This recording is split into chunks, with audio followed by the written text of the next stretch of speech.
กรณีที่ลูกยังบ่มีบัญชีธนาคารแล้วผู้เป็นพ่อหรือแม่อยากเปิดบัญชีอีซิโก้ที่ออกเป็นชื่อของลูกสามารถเปิดได้บ่คำตอบคือสามารถเปิดได้แต่ว่าพ่อกับแม่หรือลูกต้องอยู่ในสมรครัวเดียวกันในกรณีที่ว่าอยากให้ธุรกรรมขายค้ำผ่านระบบอีซิโก้ผู้ที่จะได้รับสิทธิผลประโยชน์จากการขายค้ำต้องเป็นพ่อหรือแม่ที่มีชื่อบัญชีและเลขบัญชีของพ่อและแม่เท่านั้นการตั้งรหัสผ่านใหม่และรหัสพินใหม่ต้องเฮ็ดแนวใดการตั้งรหัสผ่านใหม่เพียงแต่ลูกค้าเข้าสู่ระบบด้วยรหัสผ่านแล้วกดลืมรหัสผ่านหลังจากนั้นใส่เบอร์โทรศัพท์เพื่อขอรหัส OTP หลังจากนั้นลูกค้าสามารถรีเซ็ตรหัสผ่านใหม่ได้เพียงเท่านี้ก็สามารถตั้งรหัสผ่านใหม่ได้แล้ว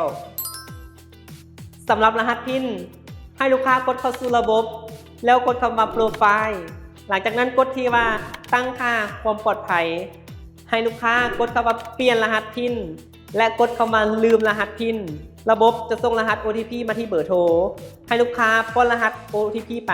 และสามารถเซตรหัสพินใหม่ได้เพียงเท่านี้ก็สามารถตั้งรหัสพินใหม่ได้แล้ว